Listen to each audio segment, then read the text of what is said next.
Eu era um cara ateu, sou engenheiro químico, eu vivia ciência a vida inteira, eu não suportava falar de igreja, só que era um cara que cheirava 1 grama de cocaína para entrar numa reunião de negócio. Eu era um cara que usava e ninguém sabia. Minha esposa casou comigo, pastora, sem saber que eu era usuário.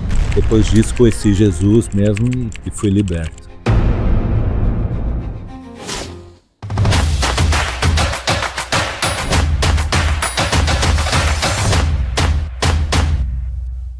Estamos de volta e agora com o Pastor Rica, Bola de Neve, Mauá. Estou aqui conhecendo outro Ricardo, Pastor Rica. Sou Ricardo, tendo vocês sabem disso. Olha, porção dobrada de poder hoje, hein, galera? Isso. Me fala como é que é o seu trabalho lá na Cracolândia. Então, esse trabalho ele começou a partir de um programa de televisão chamava A Liga, na época.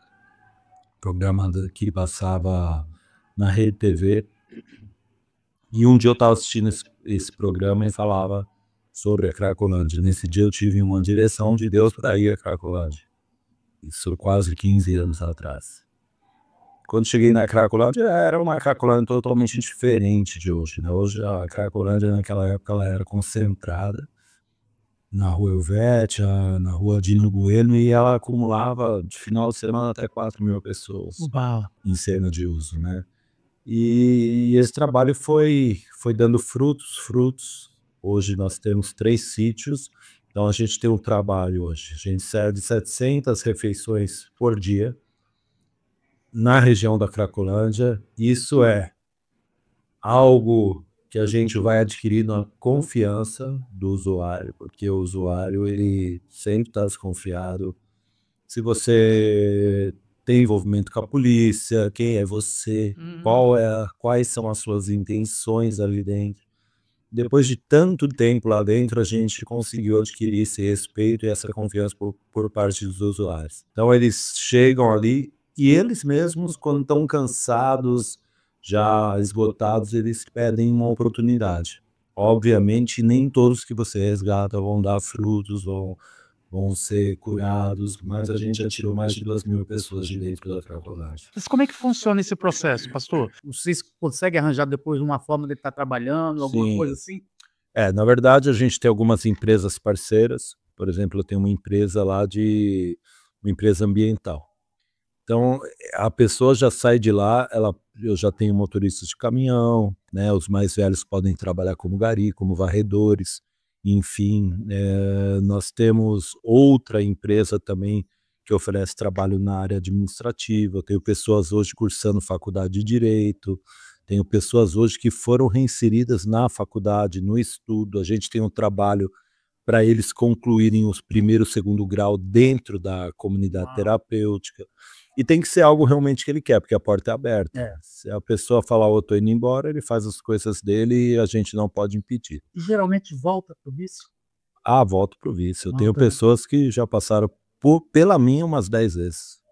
Vai e volta, vai e volta. A gente, pela misericórdia, a gente vai dando outras oportunidades e a gente já viu bons frutos disso. Aquele que a gente já não acreditava mais, a gente vê a mão do Senhor mesmo aí, né? Trabalho maravilhoso. Como é que é o retorno dessas pessoas recuperadas na família? Porque a família geralmente não acredita Aham. na cura, vamos dizer Sim. assim, né? Como é que é isso? Na verdade é um processo também de reestruturação aos poucos, né? Porque ela se tornou também codependente dele, né? Então assim, o que acontece muitas vezes, a família, ele vai, usa, aí ele chega com aquela cara de piedade, a família acolhe e tal. Ele vai, rouba toda a família, enfim, então ela se torna codependente, não sabe mais como tratar. Se põe para dentro de casa, se deixa para fora, sofre muito, as mães sofrem muito. Só que no processo de recuperação, a gente vê porque assim, o primeiro mês ninguém recebe visita. A partir do segundo mês, no último domingo do mês, os familiares vão visitar. E a gente vê que no início é tipo 50% que vai visitar, os outros nem recebem visita. Que a esposa, a mãe, a pessoa mais próxima, ela já realmente não confia mais. Só que aos poucos você vai vendo a mudança, você vai adquirindo a confiança E aí eu já vi muita reestruturação familiar, mas também já vi muitas famílias que não deram nem espaço para esse retorno, né. Porque tem gente há 30 anos no uso, 20 anos no uso. E assim, a gente tem que entender que o uso, nem todo mundo que está no uso é criminoso. Você tem médicos, você tem pastores, você tem advogados, você tem pessoas, empresários. Então, geralmente eles estão ali a grande maioria por conta de uma decepção. Diria que 80% decepção amorosa, traição, adultério. E os outros, decepção familiar, enfim.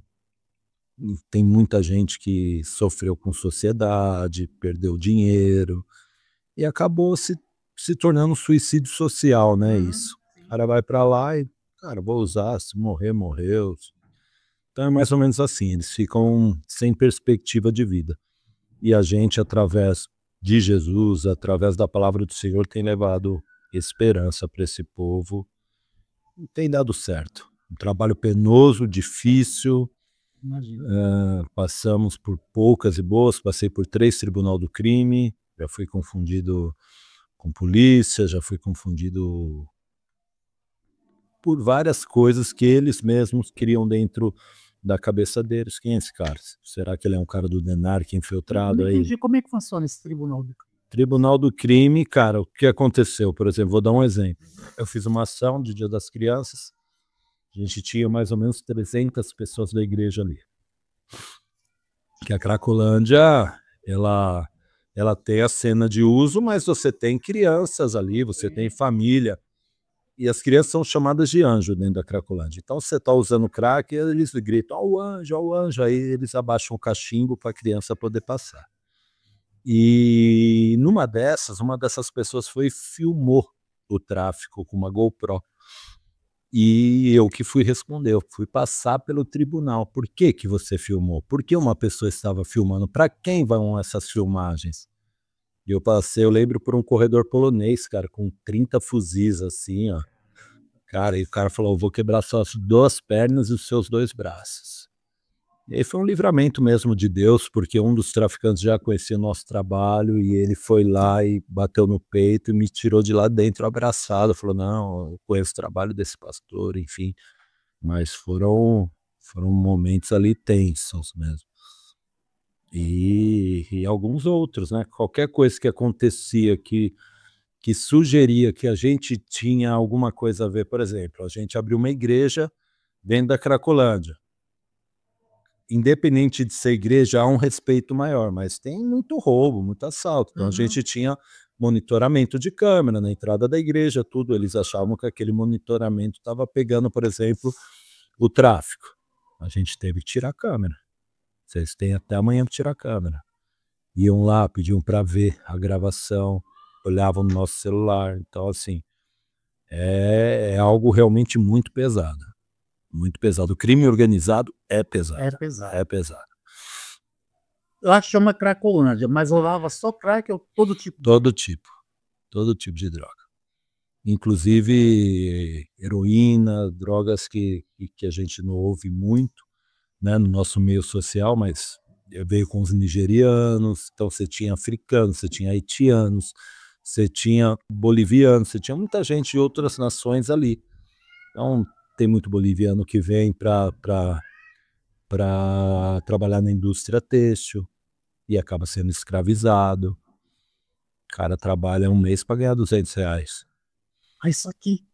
Aqui, centro de São Paulo, aqui. Caramba. Essas oficinas de costura aí, você entra num galpão, 100 máquinas de costura e eles ali... Olha, ver se em filme, isso acontece lá fora, mas... aqui. E aí o cara não tem dinheiro para voltar para Bolívia, não tem dinheiro para comer. Aí uns acabam se entregando no vício mesmo. Começa com álcool e daqui a pouco eles estão no crack também. É uma coisa bem crítica, né? Eu tive prefeito, através do nosso trabalho, prefeito de São Paulo, me chamou para eu dar uma palestra para todo o secretariado sobre Cracolândia. Se você perguntar para mim qual que é a solução da Cracolândia, não sei te dizer. eu creio em Deus, eu creio em Jesus, somente dessa maneira, porque todo mundo tem um pouco de envolvimento para aquilo lá estar funcionando. Então é algo que vem durante muitos anos, que é difícil. Quem querer chegar lá e bater no peito, ele vai sofrer. Pastor, o senhor poderia dizer para as pessoas que estão nos assistindo, por exemplo, um pai desconfia que o filho está mexendo com droga. Existem algumas características que se possam apontar para isso?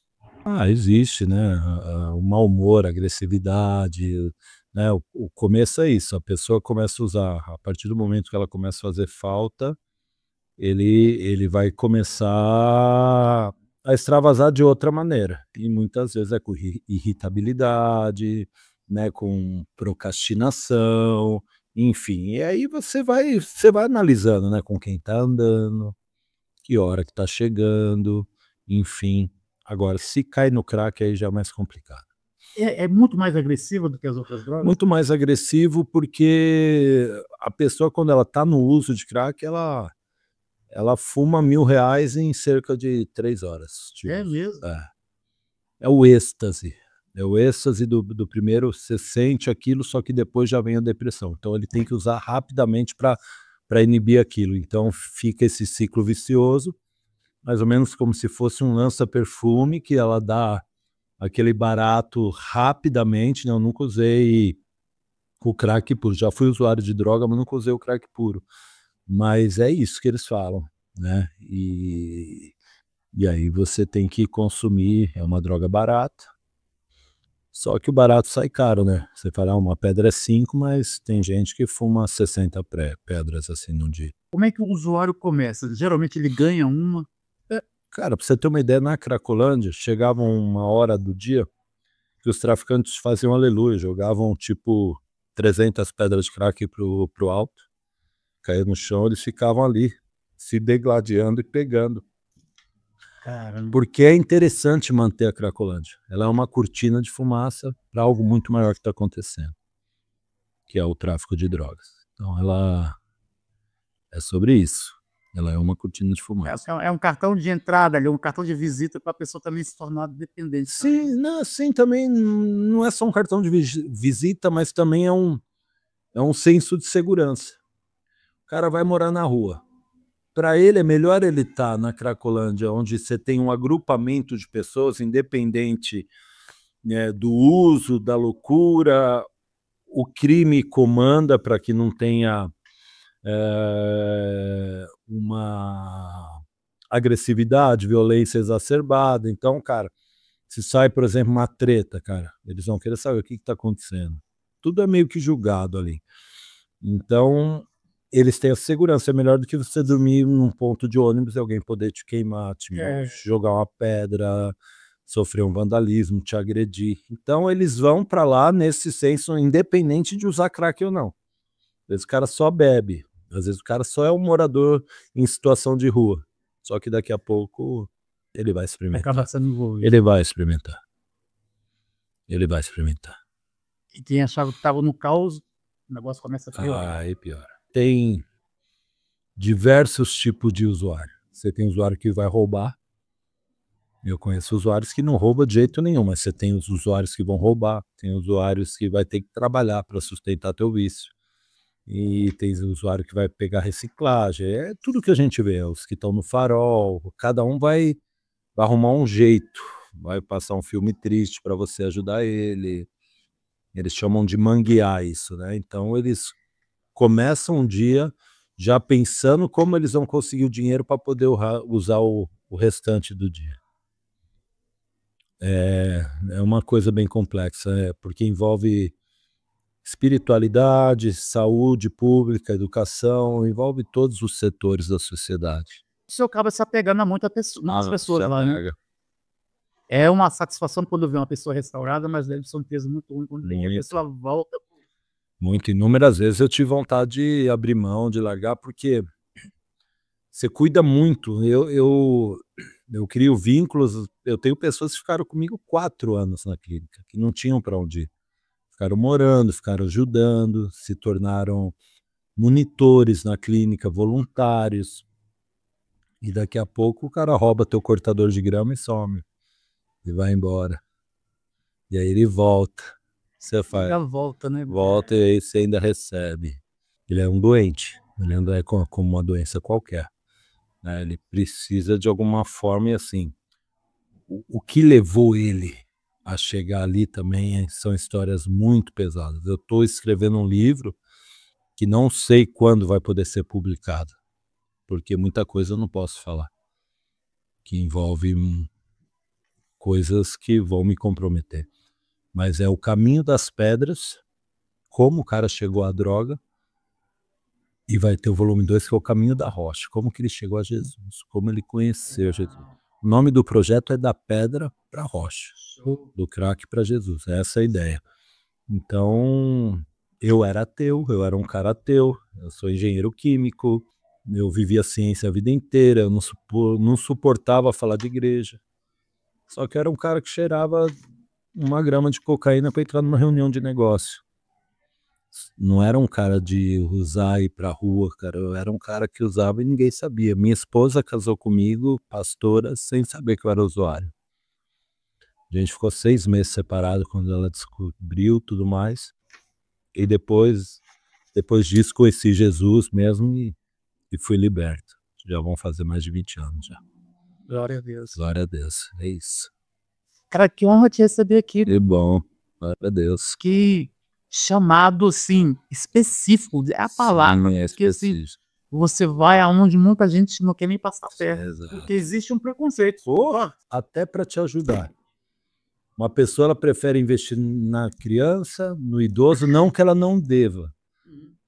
Mas como ela vai investir no cara que roubou o celular dela? Cara que quebrou o vidro dela, que arrancou o retrovisor do carro dela, né? Que são várias histórias. Então, você fala, cara, eu trabalho com usuário de crack. Isso não tem jeito não, cara. Então é mais ou menos assim. É enxugar gelo. Eu cansei de ouvir isso. Mas os poucos frutos, eles fazem com que a gente venha permanecer, né? Deus, ele fala que nós seremos reconhecidos pelos frutos, e os frutos que permaneçam. Verdade. É isso aí. Quero te agradecer por esse papo, assim, inspirador. Porque, assim, eu confesso, vamos passar ali na Cracolândia, eu falo assim, tem algum desvio? Sim. É o que a gente ouve falar. Opa. Mas o chamado do Senhor é algo Sim, não. ímpar, sabe? E a ponto de você ter o respeito hoje, porque você passa por lá, as pessoas te tratam, cara, ao pastor, enfim. Roubaram meu celular uma vez lá e fizeram, enquanto não devolveram, enquanto não acharam com quem estava, porque o próprio crime organizado, eles entendem que a igreja, ela é importante ali. Quando a gente chegou, eles falaram, aqui não abre igreja, aqui só abre prostíbulo e boteco, viu, pastor? Já estou te avisando. Deu 2 meses, a gente abriu a igreja lá, eles primeiro torceram o nariz, não, vou fechar, esse cara vai trazer a polícia, não sei o que, daqui a pouco. Eram eles que estavam indo lá pedir oração. É um são quebrando o jogo. Quebrando o jogo, pedindo pra sair do crime. Cara, já cheguei, um cara lá, cara chegar, presença do Senhor, palavra, se quebrantar, chorar, depois fala, vem aqui, pastor, recebi de Jesus, mas eu vou ter que matar uma pessoa agora. Como é que você fica numa situação Cara. Eu falei, cara, vai chegar uma hora que Deus vai te libertar disso, porque ele não pode nem falar não. Você tem uma ideia, existem, através do tribunal, pessoas que são sentenciadas à morte. Então, estupro, roubo de carga, alguns adultérios, enfim, que aconteçam lá dentro, a pessoa é sentenciada à morte. Era assim, o cara tinha que escolher a forma que ele queria morrer. Ou no veneno, ou não sei o que, e eles chamavam a gente pra gente ir orar antes do cara morrer. O cara falou, chama o pastor, pelo menos eu vou pro céu. Umas coisas desse tipo, desse naipe. Cara, tem umas coisas que a gente fala, começou a pandemia, a gente já tava lá, né? E eu meti uma faixa na igreja que a gente ia fechar a igreja. Fui pra casa, tal, falei, vamos fechar, né? não sei o quê. Cheguei em casa, Deus falou comigo: eu não te dei a Cracolândia para você fechar a igreja. No outro dia eu abri, eu passei a pandemia inteira sem máscara no meio da Cracolândia. Sabe quantas pessoas morreram de Covid dentro da Cracolândia? Nenhuma. Nenhuma. Como que você consegue explicar isso, cara? Pessoas com o pulmão totalmente comprometido, morriam de tuberculose, morriam tudo, mas não era atingido. A questão, eu falei com uma médica americana, ela falou que a própria fumaça, o próprio tabagismo, né? Porque a gente pensava assim, o cara que é fumante, ele vai chegar, ele vai morrer, porque o pulmão já está fraco. Não, na verdade, criava anticorpos, cara, dentro do pulmão, umas coisas, né? Algumas teorias que eu não posso bater o martelo, mas que ela falou para mim, eu falei, cara, pelo menos dentro da Cracolândia isso tem fundamento, porque eu não vi ninguém morrer ali. Eu não vi ninguém contaminado ali. E assim, e todo mundo, governo, grande maioria, esperava que morresse todo mundo, ia ser, cara. Para eles ia ser o alívio, né, cara? É, exatamente. Não morreu ninguém. Então, é a graça de Deus mesmo. A gente estava ali orando todos os dias, alimentando eles. Cara, é fazer o que Jesus faria. É o bom samaritano. Eu entendo que a gente é o bom samaritano. Passou muita gente ali, fingiu que eles não existiam, mas a gente parou e cuidou e deixou alguém para cuidar e foi lá e pagou esse alguém, e assim é o que Jesus faria também. Que chamado específico, que chamado. Nossa, não tem nem palavras, mas muito bom que Deus tem feito através do Senhor ali. O Senhor tem restaurado pessoas, tem salvado, tirado gente do inferno, Sim, é isso mesmo. né? Literalmente isso. Porque as pessoas que já vão ali Sim, já estão vivendo o inferno. já estão. Está tirando pessoas de dentro do inferno mesmo. E assim, ali dentro não existe nada, tudo é moeda. Então, o homossexualismo, a pedofilia não, mas muitas coisas que acontecem ali é tipo normal, cara. Então você vê um senhor de 70, 80 anos se prostituindo com um moleque de 18 em troca de pedra de crack. Eu já vi famílias abandonarem vovozinho com mal de Alzheimer lá no meio. Sabe que é você igual um cachorro deixar um ser humano lá sair e nunca mais voltar. Isso. O cara nunca usou droga na vida e virar um usuário de crack para poder suportar aquilo. São histórias que, cara, você fala, meu, contando assim parece até conversa fiada, mas, cara, só quem tava lá parece ficção. Mas vamos lá, continuamos, né, de glória em glória, de vitória em vitória, e seguimos pro alvo. Eu quero te agradecer por esse papo enriquecedor. Obrigado. E dizer que aquilo que Deus colocou dentro do coração do Senhor possa ser multiplicado em sabedoria, graça, discernimento, e que o Senhor possa... Eu sei que tem desejos aí dentro do seu coração. Amém. Queira alcançar. E Deus não foi pego de surpresa com os desejos que estão no seu coração, sabe? É isso. E pessoas que se dão para a obra, eu tenho certeza que a paga de Deus, a gente não faz nem ideia do que vai vir, mas você sabe que é coisa boa. Sim. 30, 60, 100 por um. É isso. Essa é a minha oração para a vida do Senhor e para todo mundo que trabalha contigo. Recebo. Parabéns pelo trabalho. Obrigado. E eu queria que nessas câmeras aqui, o senhor deixasse suas considerações finais. Eu queria agradecer estar participando aqui, agradecer a oportunidade de estar aqui no Bola de Neve Brasília, nesse aniversário, comemorando 18 anos. A gente falou um pouquinho hoje sobre Tomé, né? Sobre como uma história mal contada ela pode denigrir uma pessoa. A gente conhece Tomé como incrédulo, né? Mas Tomé foi o único que estava disposto a morrer com Jesus para voltar para a Judéia quando ele foi ressuscitar Lázaro, né? E ele falou que só ia crer realmente em Jesus se ele tocasse a mão nos furos, mas se a gente pegar o versículo anterior, quando ele aparece para os discípulos, ele fala aqui, põe a mão nos meus furos. Ele simplesmente queria viver o que ele não pôde viver porque ele não estava no dia. A palavra fala, Tomé não estava reunido com eles naquele dia. E eu preguei que nós devemos viver a nossa experiência. Deus pode ser que não te leve para Cracolândia, mas pode levar em lugares que eu jamais vou pisar, né? Então, a sua experiência ela é tão importante quanto a minha na Cracolândia. Não existe uma experiência maior do que a outra. A gente tem que entender que Deus ele tem uma chamada específica para cada um. É sobre isso. Obrigado. Deus abençoe a todos. Gente, a gente teve que nesse bate-papo aqui violento, se eu fosse você, compartilhava, deixava você, compartilhava, curtia, segue o nosso canal, deixa suas redes sociais também. @Projeto Cracolândia, tudo junto, e também @pr de pastor.rica, de Ricardo, RICA.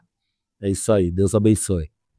As minhas redes sociais, gente, se você que está nos assistindo, é @RickVilas, lá no Instagram.